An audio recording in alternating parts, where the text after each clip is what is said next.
Hi guys, it is Tiny Little Whispers ASMR. Today we have another true crime video for you guys. But before we get started, I wanted to just thank all of you for your support on my last video, which was the Enneagram video. I really enjoyed filming that for you guys, and I plan on filming a video for each of the 9 types. So yeah, I'm excited to hear about what type of personality you guys are, and I hope you find those videos beneficial. I am still going to be filming lots of true crime videos for you guys, as I know that most people do enjoy those videos. So let's go ahead and get started. Today's true crime case is on Jennifer Casper Ross. So Jennifer grew up in Pocatello, Idaho, and she was a ballerina from a very young age, and she ended up becoming a professional ballerina. Eventually, she became a showgirl after she moved to Reno, Nevada, and she became a showgirl at Harris, which was just kind of in the main strip area of Reno. While working at Harris, Jennifer met a crewman named Sean Ross. Jennifer and Sean fell in love, and they got married in the year 1999. 4 years after getting married, Jennifer and Sean had a son who they named Isaac Michael. In the year 2005, Jennifer turned 30 years old, and she ended up losing her job at Harris.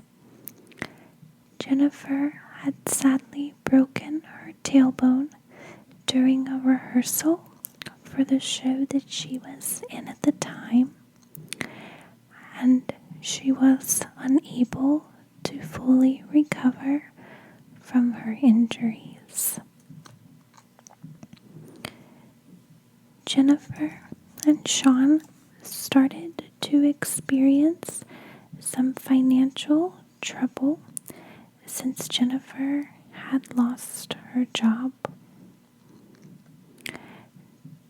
Due to the financial troubles, Jennifer began to teach some ballet lessons on the side. She also chose to become an exotic dancer. Jennifer's mental health started to suffer around this time, and at first Sean and Jennifer both believed that it was due to the stress of her not having that consistent job at Harris like she was used to.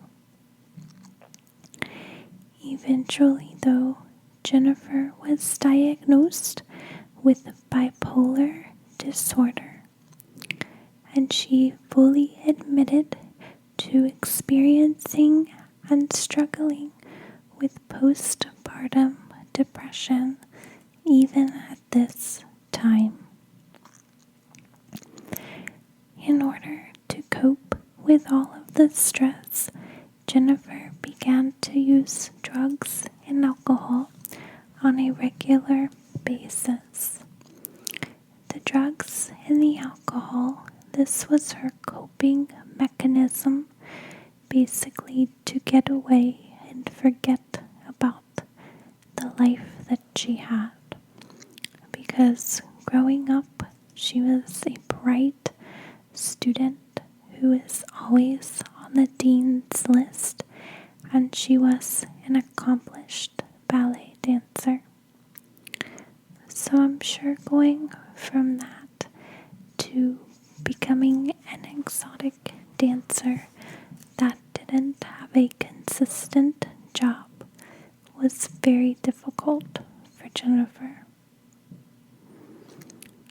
During this time, Jennifer was hospitalized at several different points due to her mental illness. She struggled with the major depression that came along with the bipolar disorder, and she always felt like she wanted to commit suicide. Jennifer and Sean's marriage began to go downhill at this point due to all of the added stresses on their relationship.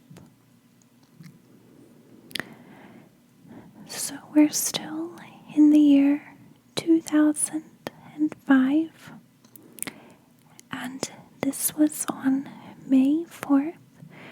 Sean said that he arrived home to find Jennifer drunk with most of her belongings packed up. Sean said that he tried to change Jennifer's mind about leaving that evening, but he was unable to do so. Jennifer ended up leaving their home on foot around 11 p.m. the night of the 4th. They lived fairly close to the main strip in Reno, and from there, Jennifer had walked from their home and she had gone to the Peppermill Hotel and Casino to have a drink. While there, Jennifer met up with a friend who noticed that she had several marks and cuts on her arms and wrists. The friend was unsure of where these marks came from, but the friend does believe that these marks were self-inflicted. Jennifer had struggled with a bunch of suicidal thoughts, and so the friend just assumed that is what they were from. At around 5 o'clock in the morning on the 5th, Jennifer asked to borrow her friend's cell phone. She then called and spoke to her father, who lived in Las Vegas, Nevada. Jennifer told her father that she wanted to come visit, and their phone call was a bit brief and quick. After this phone call, Jennifer left the Peppermill bar and ended up going to the Reno Sparks Cab Company, which was nearby. She had departed from her friend after leaving the bar. Jennifer's mother worked at the Reno Sparks Cab Company, and she normally worked the graveyard shift.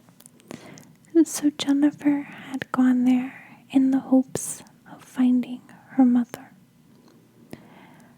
When Jennifer spoke to whoever was at the front desk that morning, she found that her mother was not working that day and that she had the day off. Jennifer then walked out of the cab company and was last seen climbing the fence at the back of the property.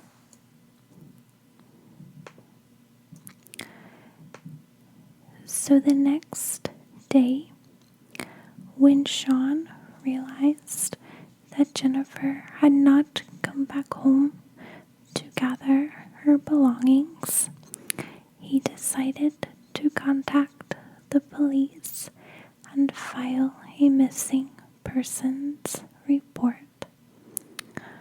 While they did argue the night before, Sean believed that Jennifer did not leave out of actually wanting to leave the family, but he believed that she had just left because she was drunk.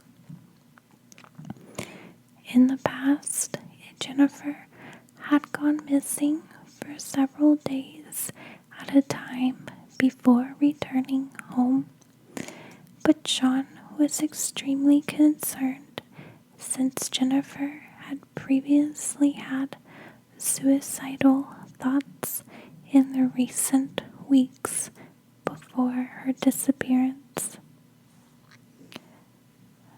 The police traced Jennifer's steps and found that the last credible sighting of her was when she had climbed the fence at the back of the cab company. The police began to search that area, and they even brought in dogs to see if they could catch the scent of Jennifer. The police were able to find Jennifer's high heel shoes near the fence at the back of the cab company. Her shoes were broken, and the police were unsure if this was due to foul play or just possibly her mental state of mind and trying to climb a fence wearing high heels. The police also allowed the dogs to walk around the area, but unfortunately the dogs were unable to trace Jennifer's scent past the fence where she was last seen.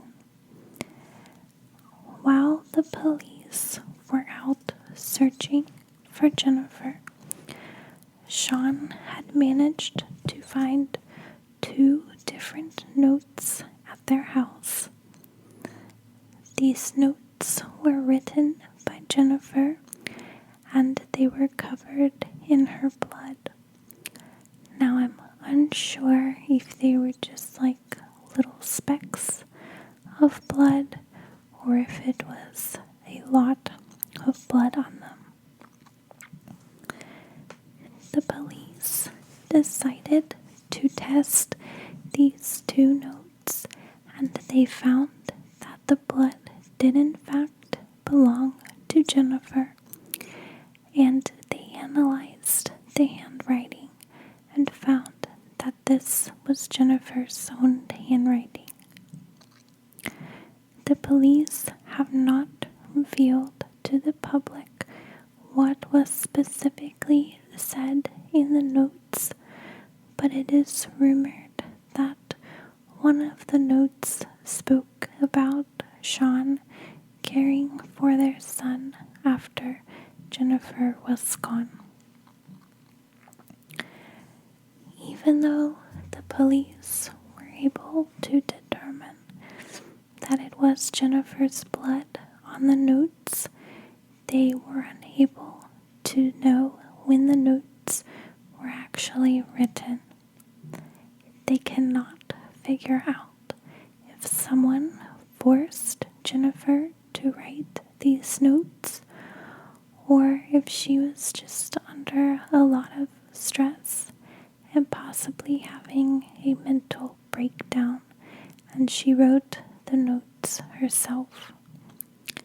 They also couldn't decide if these were suicidal notes or just notes to pass along. The police were unable to find any other evidence relating to Jennifer's disappearance, so they asked Sean to come in for questioning and to take a polygraph test. Sean was being extremely cooperative with the police and he agreed to come down to take the polygraph. Unfortunately, Sean ended up failing the polygraph test and he was asked to come back to the police station for a second interview. But apparently he never showed up for this second interview. After this, Sean refused to cooperate with the police. The police did become suspicious of Sean and thought that maybe he had something to do with her disappearance since she was trying to leave him the night that she disappeared. I am unsure if she was asking for a divorce or if she simply was just needing some time away from him.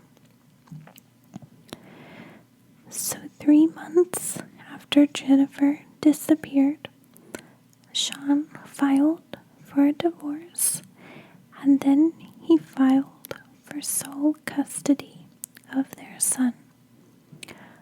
Sean and their son Isaac ended up moving to San Diego.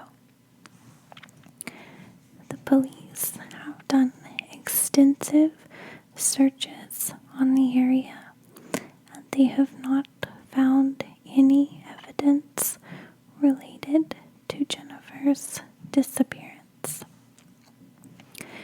A lot of people think that Jennifer tried to go commit suicide, but the strange thing about this is the fact that they have not found Jennifer's body, and they did a lot of searches in the area, and it was rumored that she didn't have any money left on her, and she was extremely drunk at this point, so the possibility of her managing to go commit suicide while in such a drunk state of mind, but also going somewhere so remote and being able to think through a plan and find a place that would be difficult for people to find you, I think is extremely rare. Since her shoes were found on the scene where she was last spotted, that makes me think she's not going to walk a super far ways away without shoes on. It is strange that after climbing the fence, the dogs were unable to find her scent on the other side. So I do believe some type of foul play happened there. Now, whether her husband was involved or she just happened to run across I guess, the wrong group of people at the wrong time. I'm not entirely sure. She also was, like I said, working as an exotic dancer, which in most cases is not always the safest career path to choose. So it could have something to do with that, or the drugs that she became addicted to in order to help her get through the other stresses of life. I do hope that we are able to find more information about Jennifer's disappearance one day. I know that her family would love to have some more answers, so I pray that they can receive those answers soon. I hope you guys enjoyed this video, and I hope you are nice and calm and relaxed and have a restful rest of your day or evening. Thank you so much for watching. Goodbye.